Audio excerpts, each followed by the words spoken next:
नमस्कार मंडळी, कसे आहात तुम्ही? आय होप तुम्ही सर्व मजेत असाल.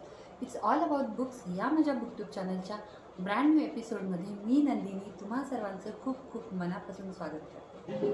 आज जे पुस्तक घेऊन मी तुमच्या भेटीला आलेली आहे ते टाटा यांनी, आणि ते लिहिलेलं आहे गिरीश कुबेर यांनी. ते लेखक आणि पत्रकार आहेत. अनेक पुस्तकं त्यांनी लिहिलेली आहेत. पुस्तकात त्यांनी टाटा समूहाबद्दल लिहिलेलं आहे.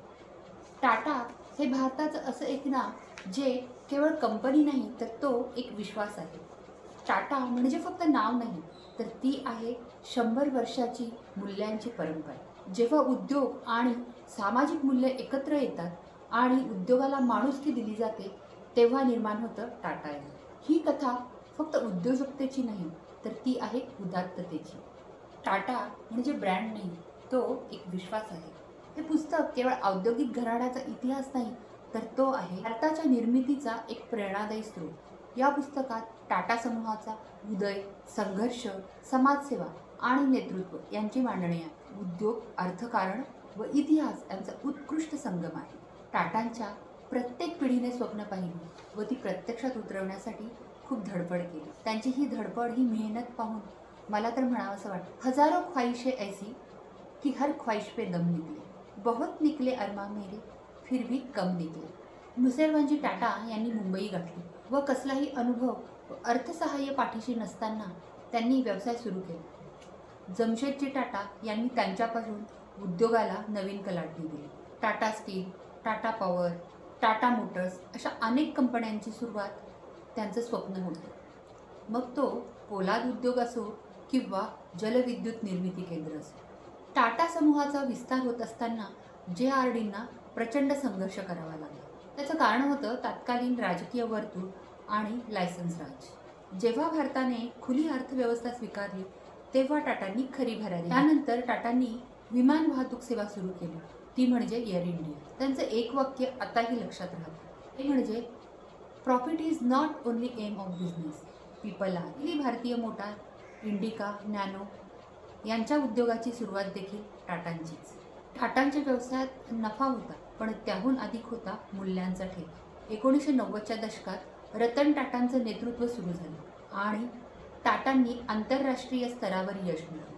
TCS, जॅग्वार, लँड रोव्हर, ताज ग्रुप हे सर्व टाटा समूहाचा विस्तार दाखवतात. असं म्हणतात की भारतीय माणसाचा प्रत्येक दिवस हा टाटांपासून सुरू होतो आणि टाटांपर्यंत येऊन संपतो, आणि ते अगदी मनोमन पडतं. नॅनो कारसारखा समाजभिमुख प्रकल्प आणि CSR आणि शाश्वत विकासाचं धोरण या गोष्टी त्यांचं वेगळेपण दाखवतात. कामगारांची कामाची शिफ्ट ही 8 तासाची असावी ही संकल्पना देखील टाटांनी प्रथम भारतात राबवली.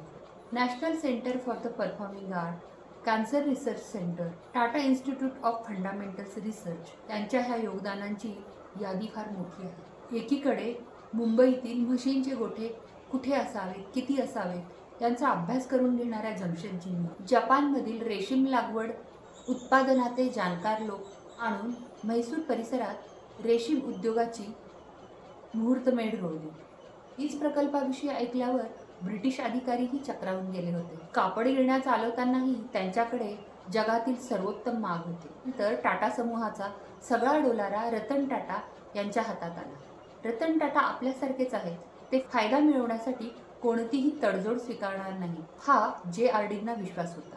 इतरही नावे त्यांच्या समोर होती पण रतन टाटा निवडले गेले आणि त्यांच्या गुणवत्तेच्या जोरावर JRDंची निवड किती योग्य होती हे रतन टाटा यांनी सिद्ध केलं. भारताच्या व्यावसायिक आणि सामाजिक जडणघडणीत ज्या 1-2 व्यक्तींचा व घराण्याचा समावेश असू शकतो त्यात टाटा हे नाव अग्रेसर आहे. टाटा ह्या नावाचा विस्तार अफाट, अविश्वसनीय आणि अमर्यादित आहे. त्यांच्या अनेक पिढ्यांनी देशसेवा व्यवसायात TCS सारख्या IT कंपनीपासून ते आत्ताच्या इलेक्ट्रिक मोटारपर्यंत, घड्याळापासून ते अलंकारापर्यंत, कपड्यांपासून ते स्टीलपर्यंत असा त्यांच्या ह्या व्यवसायाचा विस्तार थक्क करणारा. या पुस्तकात टाटा घराण्याचा विस्तृत इतिहास, अगदी स्वातंत्र्य मिळण्याच्या पूर्वीपासून झालेल्या घटनांचा आढावा, हळू होणारे उद्योग जगतातले बदल आणि त्याला अनुसरून होणारे संदर्भ लेखकाने प्रभावीपणे मांडले. व्यवसायाची व्याप्ती, नवनवीन तंत्रज्ञान व वेगवेगळ्या प्रयोगांनी बदलणारी रूपरेषा या पुस्तकात दिसते.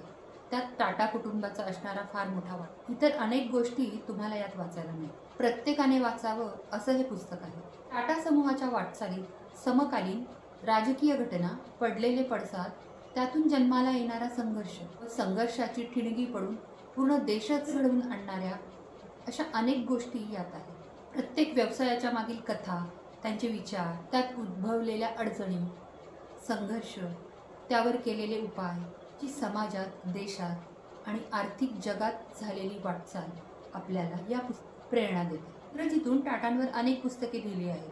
त्यांची मराठीत भाषांतरे देखील झाली आहेत. पण जमशेदजीपासून रतन टाटापर्यंतचा समूहाच्या वाटचालीचा इतका वाचनीय प्रवास मराठीत पहिल्यांदाच मांडला गेला आहे. रतन टाटा यांनी टाटा समूहात आलेला विस्कळीतपणा घालवला, पोलादी निर्णय घेतले. 75व्या वर्षी निवृत्ती असावी असा निर्णय घेणारे रतन टाटा स्वतः देखील 75व्या वर्षी पायउतार झाले व सायरस मिस्त्री यांच्याकडे सर्व सूत्रे सोपवली. जमशेदजीपासून सुरू झालेला हा प्रवास अशा रीतीने सायरस मिस्त्री यांच्यापर्यंत येऊन पोचला. या सगळ्या प्रवासात संघर्ष आहे, आव्हान आहे, अडचणी आहेत, त्याच्या जोडीला साहस आहे, नवी क्षितिज धुंडाळण्याची उमेद आहे, पैसा आहे, त्याचा सुसंस्कृत वेळ आहे आणि हे आहे टाटापण. समाजातून मिळालेला पैसा परत समाजासाठी खर्च करणे, तोही कोणताही बडेजाव न मिळवता, ही टाटा संस्कृती आहे. टाटांनी समाजासाठी दिलेले योगदान विलक्षण आहे. आपल्याला जे मिळतं ते समाजाला परत देणं, आपल्या भविष्यवेधी दृष्टीने देश, विज्ञान, तंत्रज्ञान, संशोधन, उद्योग, व्यवसाय अशा क्षेत्रात अग्रेसर राहणारे टाटा यांची भव्य दिव्य वाटचाल म्हणजे हे पुस्तक. तर मंडळी, कसा वाटला हा व्हिडिओ? आवडला का? आवडला असेल तर नक्की लाईक, सबस्क्राईब आणि शेअर करा. ज्या मित्रमैत्रिणी आणि नातेवाईकांना हा व्हिडिओ शेअर करायला विसरू नका. तसेच तुमच्या काही सूचना असतील तर त्या तुम्ही मला कमेंट बॉक्समध्ये सांगू शकता. मला फेसबुक आणि इन्स्टावर फॉलो करू शकता. पुन्हा आपण भेटणारच आहोत एका नव्या पुस्तकासह, नवीन लेखकासह, नवीन लेखकाच्या विश्वात जाण्यासाठी. तोपर्यंत सायोनारा. Keep smiling, keep reading. Bye.